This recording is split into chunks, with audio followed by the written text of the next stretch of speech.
الحمدللہ اللہ پاک نے بلو ورلڈ سٹی مینجمنٹ کو بھی یہ موقع دیا کہ ان کے ہاں بیٹھے ہوئے ڈیزائنر اور آرکیٹیکٹس کے قلم سے ایک خیر اور خیر کے نقشے نکلیں جو ملک خداداد پاکستان میں ایک نئی داستان رقم کریں. اور الحمدللہ ہم نے ایز مینجمنٹ یہ ڈیسیژن لیا جوائنٹلی کہ ہم اللہ پاک کے فضل و کرم سے پاکستان میں ایک نیا شہر آباد کریں گے اور جس کی بنیاد ٹورزم ہوگا، اور ہم دبئی کی طرز پہ یا سنگاپور کی طرز پہ یا انٹرنیشنل ممالک میں جو آج کل ایک تگ و دو ایک ایفرٹ چل رہی ہے کہ تمام دنیا کے ممالک اپنے ہاں ٹورسٹ ڈیسٹینیشنز ڈیولپ کرنا چاہ رہے ہیں، اس کو مد نظر رکھتے ہوئے ہم نے بھی یہ کاوش 2018 میں شروع کی اور اس کے لیے زمین حاصل کرنے کا پروسیس شروع کیا. 400 کنال کے ایک سفر سے شروع ہونے والا یہ سفر آج الحمدللہ 2 لاکھ کنال سے اوپر الحمدللہ موقع پر موجود ہے. اور بلو ورلڈ سٹی کی مینجمنٹ، اس کا تمام سٹاف، اس کی ڈیولپمنٹ ٹیم اور اس کے تمام محکمے آج سائٹ کو ڈیولپ کرنے میں لگے ہوئے ہیں، اور ایک فقید المثال قسم کی ڈیولپمنٹ جو الحمدللہ پاکستان کی عوام جس کو سراہتی ہیں، ہمارے کسٹمرز جس کو سراہتے ہیں، وہ الحمدللہ موقع پر اس وقت تعمیر کے مراحل طے کر رہا ہے. انفارچونیٹلی جب بھی اس ملک میں کوئی ڈیولپمنٹ کی کاوش ہوتی ہے اور جب بھی اس ملک میں کوئی تعمیر و ترقی کی کاوش ہوتی ہے تو بہت سارے ایلیمنٹس جو پاکستان کی ترقی ڈائجسٹ نہیں کر پاتے وہ ایکٹیو ہو جاتے ہیں، اور کوئی بھی گروتھ کا عمل جو اس ملک میں چلتا ہے اس کو جان بوجھ کر جپڈائز کرنے کی کوشش کی جاتی ہے. اسی طرح کا ایک واقعہ ابھی پچھلے کچھ دنوں میں ہوا ہے. انگلینڈ سے ایک صاحب ہیں عادل راجہ، جو کہ بڑے عرصے سے افواج پاکستان کے خلاف زہر اگل رہے ہیں، اور انہوں نے ایک سوچے سمجھے منصوبے کے تحت ایک ٹویٹ کی ہے، اور اس ٹویٹ میں ایک ویڈیو ایمبیڈ کی ہے جس ویڈیو میں ایک نقاب پوش آدمی جس کی آواز بالکل عادل راجہ سے ملتی ہے، اور اس پہ شک یہی کیا جا سکتا ہے کہ یہ عادل راجہ خود ماسک پہن کے یہ گفتگو فرما رہے ہیں. انہوں نے بہت سارے لغو قسم کے الزامات جو ہیں وہ بلو ورلڈ سٹی کی مینجمنٹ پہ لگائے ہیں، افواج پاکستان پہ لگائے ہیں، اور پاکستان کے معتبر اداروں جس میں ISI آتی ہے اور انٹیلیجنس کے ادارے آتے ہیں ان میں، اور ان میں بیٹھے چند افسران پہ، سینئر افسران پہ انہوں نے الزامات لگائے ہیں، جس کی تردید کے لیے آج میں نے مناسب سمجھا کہ میں یہاں خود حاضر ہو کے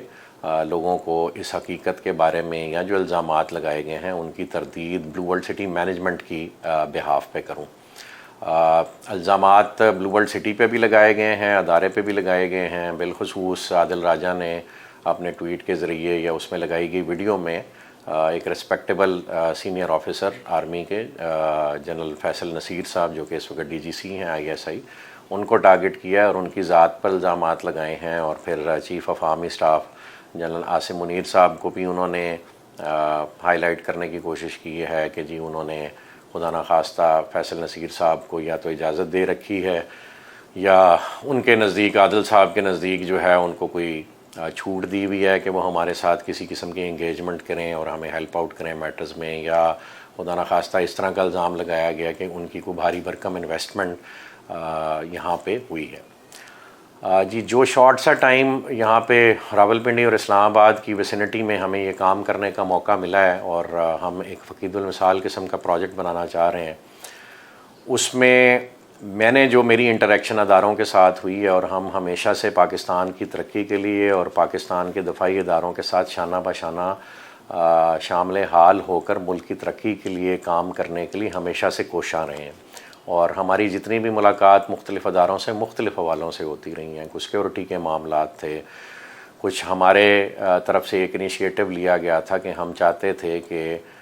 اس ملک کی حکومت اور افواج پاکستان ہمارے ساتھ اس پروجیکٹ میں سپورٹ کریں، اور مقصد اس کا تھا پاکستان کو ڈیولپ کرنا، پاکستان کو بلڈ کرنا. تو ہماری طرف سے ڈفرینٹ پرپوزلز جو ہیں جو ان سے ریلیونٹ ادارے ہیں بالخصوص DHA ان کو فلوٹ کیا گیا کہ، اور یہ ایک بلکہ میں آپ سے لیٹر بھی شیئر کروں گا جو ایڈجوٹنٹ جنرل کو میری طرف سے ہماری طرف سے لکھا گیا، آپ کے ساتھ اسکرین پہ شیئر کریں گے. اور اس میں ریکویسٹ یہ کی گئی کہ جی بلو ورلڈ سٹی کی مینجمنٹ یہ سمجھتی ہے کہ پاکستان کا قرضہ جو ہے صرف ایک ریئل اسٹیٹ کے انیشیٹو سے الون اتارا جا سکتا ہے. باقی سارے انیشیٹوز جو حکومت پاکستان لے رہی ہے، جو پاکستان کے ادارے لے رہے ہیں، وہ اپنے طور پہ بہت قابل ذکر ہیں اور خوش آئند ہیں کہ پاکستان کی ایگریکلچر بھی ڈیولپ کی جائے، پاکستان میں مائننگ بھی ڈیولپ کی جائے، پاکستان کی انڈسٹری بھی ڈیولپ کی جائے، پاکستان میں سمگلنگ روکی جائے، پاکستان میں جو فریکوینسی کی ہیپ ہیزرڈ قسم کی موومنٹ ہے اس کو روکا جائے، کرنسی کی سمگلنگ کو روکا جائے، اور کوئی بھی اللیگل کام پاکستان میں نہ ہو۔ اور اس ایفرٹ میں میں سمجھتا ہوں اکراس دی بورڈ سب کے خلاف ایکشن لیا گیا، کوئی چھوٹا موٹا ایکشن ہمارے خلاف بھی ہوا، اور اس کو ہم نے سر آنکھوں پر لیا۔ اس میں جو نیگیٹو ایلیمنٹ شامل تھا، جو کورٹ آرڈرز کی وائلیشن کر رہا تھا، وہاں ہم نے ضرور اس میٹر کو ہائی لائٹ کیا، لیکن ادروائز ہم ملک خدا داد پاکستان کے تمام اداروں کے ساتھ کوآپریٹ کر کے اور اس عزم کے ساتھ آگے چلنا چاہتے ہیں کہ پاکستان نے اگر گرو کرنا ہے تو یونٹی کے ساتھ متحد ہو کے گرو کرنا ہے، اور تمام افراد نے، اداروں نے ایک دوسرے کو ایجوکیٹ کرنا ہے اور پھر گروتھ آنی ہے۔ تو اسی غرض سے ہم نے ڈیفنس ہاؤسنگ اتھارٹی کو اپروچ کیا، اور یہ جو ایڈجوٹنٹ جنرل صاحب کو ہم نے خط لکھا، اس میں ہم نے یہ لکھا کہ جی اگر ہم مل کے یہ شہر آباد کرنے میں کامیاب ہو جائیں تو یہ $250 بلین کا پروجیکٹ اس ایریا میں ریز ہو سکتا ہے، جس میں ہمارے ساتھ باقی سٹیک ہولڈرز بھی شامل ہیں، جس میں کیپٹل سمارٹ سٹی ہمارے ساتھ مل کے کام کرنے کو تیار ہے، اور ہمارے ساتھ مل کے ڈیفنس ہاؤسنگ اتھارٹی کو بھی رقبہ دینے کو تیار ہے، اور اس کے علاوہ ہم مل کے ایک جوائنٹ وینچر پروجیکٹ بھی پلان کر رہے تھے۔ اور اس کے علاوہ ہماری دیگر ڈیولپر سے گفتگو ہو رہی تھی، کیونکہ اللہ پاک نے یہ سوچ دل میں ڈالی کہ اگر اس ملک نے ترقی کرنی ہے تو جس طرح دبئی نے ترقی کی یو اے ای کے ماڈل پہ، اور تمام سٹیٹس کے جو شیوخ ہیں وہ آپس میں کولیبوریشن میں آئے، انہوں نے مل کے اپنا ایسا لیگل فریم ورک ڈیولپ کیا، اور ایسا پھر اس کے نتیجے میں اپنا انفراسٹرکچر ڈیولپ کیا جس نے پوری دنیا سے پاکستان میں انویسٹمنٹ انوائٹ کی، اور انہوں نے وہاں پہ ایک سینس آف سیکورٹی دی، ایک سینس آف آنیسٹی دی، اور انویسٹمنٹ کا ریٹرن لوگوں کو ملنے لگ پڑا، اور جو انویسٹمنٹ وہ کر رہے تھے وہ سیکیور تھی، اور اس کے جو ویلتھ کے ٹرانزیشن کا پروسیس ہے انٹو دبئی وہ انہوں نے فیسیلیٹیٹ کیا لوگوں کے لیے کہ لوگ آسانی سے اس ملک میں، جو کہ ریت میں ایک شہر انہوں نے آباد کیا۔ اور آج سے 30-35 سال آپ جائیں، پہلے تو وہاں پہ ایک آدھی بلڈنگ آپ کو ان کی شیخ زائد پہ روڈ پہ ملتی تھی، ٹویوٹا نے پہلی بلڈنگ ان کی بنائی، اور آج آپ اس کا حال دیکھیں تو تمام دنیا کے ممالک سے آگے ڈیولپمنٹ اور گروتھ میں دبئی اس وقت آگے نکل چکا ہوا ہے، اور فقید المثال ایک ایگزامپل ہے وچ شوڈ بی کاپیڈ، اور مسلمانوں کے ہاں ایگزامپل ہے۔ انفارچونیٹلی تمام دنیا کے اسلامک ممالک سوائے چند عرب اسٹیٹس کے، باقی سب جو ہے وہ ذبح حالی کا شکار ہیں، وہ کسی نہ کسی کنسپریسی کا شکار ہیں، اور کفار نے اپنے مختلف ہتھ کنڈے استعمال کرتے ہوئے اور مختلف تدبیریں کرتے ہوئے کئیوں کو ایکسٹرنل اٹیکس کر کے توڑ دیا، اور کئیوں کو انٹرنل پالیٹکس میں الجھا کے اس کا نتیجہ یہ نکلا کہ وہ ممالک جو ہیں آج صفحۂ ہستی سے مٹنے کے قریب ہیں، اور دوسرے ممالک کی طرف ریسکیو کے لیے دیکھ رہے ہیں۔ ایسی اٹیمپٹس بہت ساری ہمارے ملک میں بھی کی گئیں، اور ہماری ہسٹری بھری پڑی ہے انٹرنل اور ایکسٹرنل ٹرموائلز سے، اور میں ایک آنیسٹ سا سوال تمام پبلک سے جو سن رہی ہے ان سے کرنا چاہوں گا کہ پچھلے 70-75 سالوں میں جتنی بھی اٹیمپٹس پاکستان کو توڑنے کی ہوئی ہیں، اس میں سے ایک اٹیمپٹ بنگلہ دیش کی صورت میں ضرور کامیاب ہوئی، اور ہمیں اس سے سبق سیکھنا چاہیے، اور یہ انشور کرنا چاہیے کہ دوبارہ من حیث القوم ہم سے کوئی ایسی غلطی نہ ہو کہ خدا نخواستہ ہم انٹرنلی پھر ڈویژن کا شکار ہو جائیں۔ تو جو ہمارے صوبے ہیں پنجاب، سندھ، بلوچستان، خیبر پختونخوا اور گلگت بلتستان، کیا اس میں آپ نے نہیں دیکھا کہ کئی ایسی تحریکیں چلی ہیں جنہوں نے علیحدگی کا مطالبہ کرنے کی کوشش کی، اور آپ سے جو آنیسٹ سوال ہے کہ ان تحریکوں کو ناکامی کیسے ہوئی؟ کیا ہمارے ملک کے سیاستدانوں نے یہ رول پلے کیا کہ وہ تحریکیں ناکام ہو جائیں اور پاکستان یونیفائڈ رہ جائے؟ وہ سیاستدان یا وہ جماعتیں جو آپس میں گفتگو کرنا بھی پسند نہیں فرماتی جب تک کہ ان کے موٹیوز ایک نہ ہوں، اور جیسے ہی ان کا موٹیو نکل جاتا ہے ان کے درمیان سے تو وہ آپس میں گفتگو بھی نہیں کرتے، اور الیکشن کے دنوں میں تو ایک پہلوانوں کا کھڑا سج جاتا ہے اور سب ایک دوسرے کی تنبیہ اتار رہے ہوتے ہیں۔ تو کیا آپ کے خیال میں ان سیاستدانوں نے جو ہے اس ملک کو یونیفائڈ رکھا ہوا ہے؟ تو جواب میں سمجھتا ہوں سب میرے سے ایگری کریں گے کہ جواب نفی میں آئے گا کہ سیاستدانوں میں سے ہاں چند آنیسٹ لوگ جو اس ملک کی ترقی کے لیے ملک کو جوڑے رکھنا چاہتے تھے انہوں نے تو ایفرٹ ضرور پلے کیا ہوگا، لیکن پولیٹیشنز نے کبھی ایز اے انسٹیٹیوشن یہ کام نہیں ٹیک اپ کیا، اور نہ جو ہے اس کو سرے تک پہنچا سکے. یہ کام صرف اور صرف اگر اس ملک میں یونٹی کا ہوا ہے اور یہ ملک آج بھی انٹیکٹ ہے تو اس کا کریڈٹ پاکستان آرمی اور افواج پاکستان کے ان انٹیلیجنس اداروں کو جاتا ہے جنہوں نے تمام ایسی تحریکوں کو ناکام بنانے کے لیے صبح شام اپنی خدمات جاری رکھیں. بہت سارے شہداء نے اپنی جانیں دیں. ہمارے ہاں بہت سارے آپریشنز ایسے ہوئے جہاں سے ہم نے ایکسٹرنل ملیٹنٹس کو نکالنے کے لیے افواج پاکستان نے اور کئی بہنوں نے اپنے بھائی کھوئے, کئی ماؤں نے اپنے بیٹے کھوئے, کئی خواتین نے اپنے خاوند کھوئے, کئی بچوں نے اپنے پیرنٹس کھوئے, اور اس میں سویلین شہادتیں بھی ہیں لیکن افواج پاکستان کا ایز اے انسٹیٹیوشن بڑا قابل قدر رول رہا ہے. ہم جتنی بھی ان کو اس کے بارے میں ان کی حوصلہ افزائی کریں وہ کم ہیں, جتنا بھی ان کو آنر دیں وہ کم ہیں. ہمیں ان کے اس رول کو ایکسیپٹ کرنا پڑے گا. ریسنٹلی ہمارے ملک میں ایک سازش ہوئی, میں اس کو سازش ہی کہوں گا. پچھلے دور حکومت میں وہ ایکسٹرنلی ایجنسیوں نے رول پلے کیا یا انٹرنلی ہمارے چند افراد اور چند رہنما اس کا شکار ہوئے, لیکن نتیجہ یہ نکلا کہ 9 مئی کو ایک ایسا سانحہ وقوع پذیر ہوا کہ چند شرپسند عناصر جو کہ عوام پاکستان میں ہی موجود تھے اور عام شہری تھے, وہ اپنے رہنماؤں کی باتوں میں آ کر یا وہ پروووکیشن جو اوور ٹائم پیریڈ اس ملک میں انجیکٹ کی جا رہی تھی پاکستانی نیشن کے بلڈ میں, اس کا شکار ہو کے انہوں نے اپنے اداروں کے انسٹالیشنز پہ حملہ کیا, پاک فوج کے مراکز پہ حملہ کیا, یہاں پہ لاہور میں کور کمانڈر ہاؤس پہ حملہ کیا. یعنی وہ کام جو پچھلے 75 سالوں میں کوئی غیر ملکی فوج نہیں کر سکی, وہ کام ہماری عوام سے ان کو بہکا کر کرایا گیا. اور سوچیں کہ اگر اس دن کوئی غیر ملکی طاقت آپ پہ حملہ آور ہو جاتی تو اس دن نتیجہ کیا نکلتا یا آنے والے دنوں میں نتیجہ کیا نکلتا. تو اس سوچ کو ہمیں ڈیفیٹ کرنا ہے, اور یہ سوچ جو ہے وہ آن پرپز غیر ملکی ایجنسیاں عادل راجہ جیسے یوٹیوبرز کو یوٹیلائز کر کے اس ملک میں یہ زہر پھیلانے کی کوشش کر رہی ہیں اور عوام اور فوج کے درمیان بد اعتمادی پیدا کرنے کی کوشش کر رہی ہیں. اور جب ایکسٹرنل فورسز نے یہ دیکھا کہ آج تک یہ ملک ایکسٹرنل کسی حملے سے ڈیفیٹ کی طرف نہیں جا سکا تو انہیں صرف ایک ہی ایجنڈا نظر آیا, اور وہ ہے کہ جی عوام کو بدظن کیا جائے اور یہ پاکستانی افواج کے خلاف خدا نخواستہ کوئی ایسی اٹیمپٹ کریں جس سے وہ کام جو 75 سالوں میں دشمن نہیں کر سکا وہ کرنے میں کامیاب ہو جائے. تو ہم جو عادل راجہ نے الزامات لگائے ہیں جی ان کی بھرپور قسم کی نفی کرتے ہیں, اور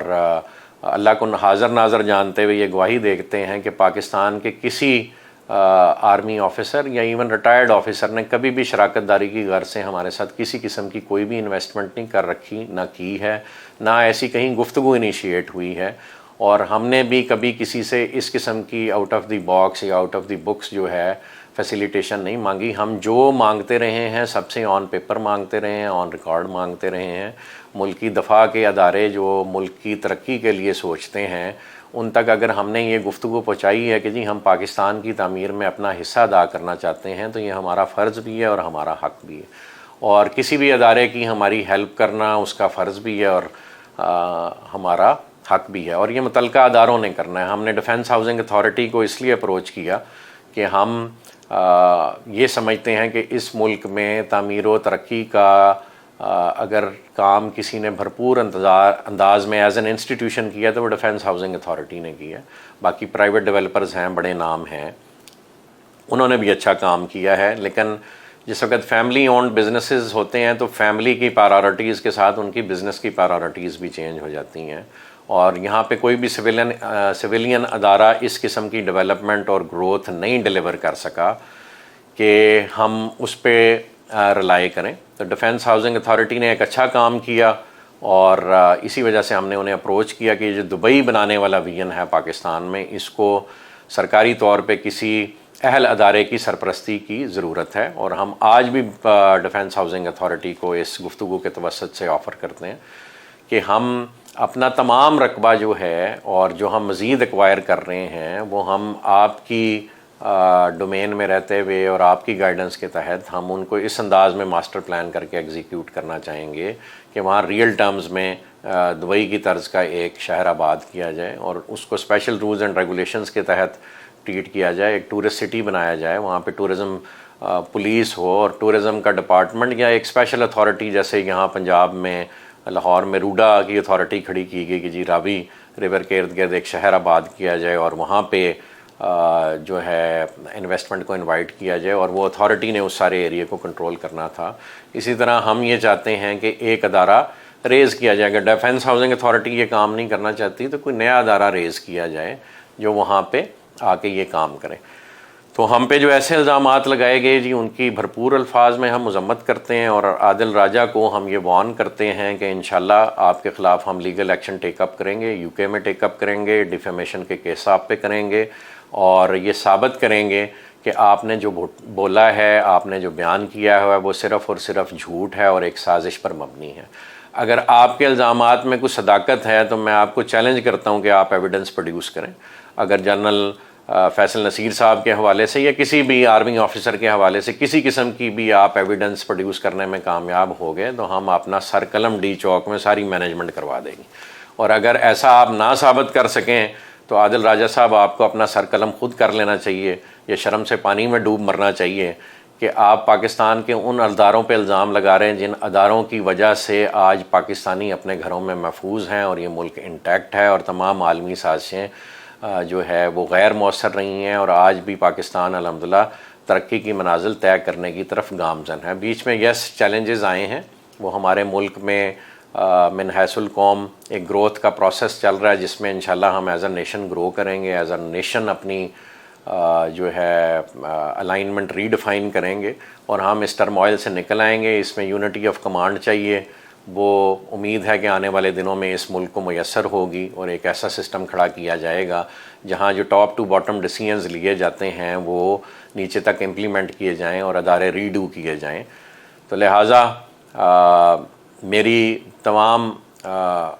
لوگوں سے یہ درخواست ہے کہ اپنے دفاع کے اداروں کے ساتھ کھڑے ہوں اور ایسے لوگوں کی بھرپور الفاظ میں مذمت کریں اور مزاحمت کریں اور افواج پاکستان کے ساتھ کھڑے ہوں. افواج پاکستان ہیں تو ہم سب ہیں اور ان لوگوں کی وجہ سے یہ ملک جو ہے بچا ہوا ہے آج تک. اور انشاءاللہ غلطیاں سب سے ہوتی ہیں, ہم سے بھی من حیث القوم کئی غلطیاں ہوئی ہیں, انڈیویجول افراد سے بھی غلطیاں ہوتی ہیں. اگر کسی سے کبھی کوئی غلطی ہوئی ہے, میں بلکہ ایک مثال دینا چاہوں گا, عام طور پر لوگوں سے میں یہ مثال شیئر کرتا ہوں کہ آپ کے گھر میں اگر ایک فیملی سٹرکچر میں آپ کے ہاں بچے بچیاں بھی ہیں اور باقی فیملی ممبرز بھی ہیں, اگر کسی بچے سے کوئی غلطی ہو جائے تو کیا آپ گھر کی چھت پر چڑھ کے پورے محلے میں اس کا اعلان کریں گے یا اس غلطی کو چھپا کے اپنے اس بچے کو اس بچی کو آپ سمجھا کے گائیڈنس دے کے اس کو راہ راست پہ لانے کی کوشش کریں گے؟ تو ہم سے من حیث القوم اگر کوئی غلطیاں ہوئی ہیں تو ہمیں آپس میں مل بیٹھ کے ایک دوسرے کو سمجھا کے انشاءاللہ اپنے آپ کو راہ راست پہ لانے کی کوشش کرنی چاہیے, نہ کہ ہم اپنا ڈھنڈورا جو ہے وہ پوری دنیا میں پیٹیں اور ایک دوسرے کو ذلیل کریں. تو سب قوتوں کو جو اس ملک میں ہیں, جو اس ملک کی تعمیر و ترقی کے بارے میں سیریس ہیں, اور اس سے اچھا اور موقع کوئی نہیں ہوگا جس پوائنٹ پہ ہم پہنچے ہوئے ہیں, تو وہاں اگر ہم اب بھی اکٹھے نہ ہوئے تو آگے مشکلات میں مزید اضافہ ہو جائے گا. تو خدارا سب سے درخواست ہے کہ اپنے اداروں کا ساتھ دیجئے اور عادل راجہ جیسے جو ایلیمنٹس ہیں ان کو آپ لوگ جو ہے ڈسون کریں اور آپ لوگ ان کو کاؤنٹر کریں. یہ کام افواج پاکستان کا نہیں ہے, یہ کام ہم لوگوں کا ہے جو افواج پاکستان کی وجہ سے آج اپنے ملک میں محفوظ طریقے سے کام کر رہے ہیں الحمدللہ. اور پاکستان میں جتنے گروتھ کے مواقع اویلیبل ہیں, میں اب بھی یہ بلیو کرتا ہوں کہ پوری دنیا میں کہیں نہیں ہے, اور انشاءاللہ ہم یہیں پاکستان میں یہ پروجیکٹ بھی ڈیلیور کریں گے, اپنے اداروں کی سپورٹ سے ڈیلیور کریں گے, اور انشاءاللہ یہ ملک ترقی کرے گا اور بیرون ملک سے یہاں لوگ انشاءاللہ شفٹ ہوں گے, بہت ساری انویسٹمنٹ یہاں پہ آئے گی. اور میں نے پاکستان کا قرض اتارنے کا پہلے بھی اپنی مینجمنٹ کی طرف سے سب کو یہ آفر کی کہ ہم مل کے پاکستان کا قرض یہ پروجیکٹ اکیلا اتار سکتا ہے, اور اس کے لیے میں نے یہ آپ کو جو ایڈجوٹنٹ جنرل کو خط لکھا ہے یہ بھی آپ سے شیئر کر رہا ہوں. اور یہ ایک ایگریمنٹ ہے جو ہمارا اور کیپٹل اسمارٹ سٹی کا آپس میں ہوا ہے جس میں ڈیفنس ہاؤسنگ اتھارٹی کو ہم رقبہ پرووائڈ کر رہے ہیں. تو جو ایسے الزامات انہوں نے لگائے ہیں کہ جی جنرل فیصل نصیر صاحب کو خدا نخواستہ جو ایڈجوٹنٹ جنرل ہیں ان کی طرف سے کوئی مزاحمت کی گئی ہے یا ہمارے خلاف کو مزاحمت کی گئی ہے, تو ہمارے یہ ایگریمنٹ شو کرتے ہیں کہ ڈیفنس ہاؤسنگ اتھارٹی کو تو خود ہم نے انوائٹ کیا کہ آئیں ہمارے پروجیکٹ سے ایسوسیٹڈ رقبے پہ کام کریں اور ہم مل کے اس ملک کی ترقی کے لیے کام کریں. تو جزاک اللہ خیر جی، یہ کلیریفیکیشن میں سمجھتا ہوں ہماری طرف سے بہت ضروری تھی، جو اداروں کے حوالے سے دی جائے، افسران کے حوالے سے دی جائے۔ تمام محترم افسران ہیں، ہم سب کی رسپیکٹ کرتے ہیں، اور ایک دفعہ پھر عادل راجہ کو چیلنج کرتے ہیں کہ آپ کے پاس کسی قسم کی بھی کوئی ایویڈنس ہے تو ہمارے سامنے لگائیں، ہم اپنے سر قلم کرانے کو تیار ہیں اگر آپ ایسی ایک بھی ایویڈنس پروڈیوس کرنے میں کامیاب ہو گئے۔ جزاک اللہ خیر جی، تھینک یو۔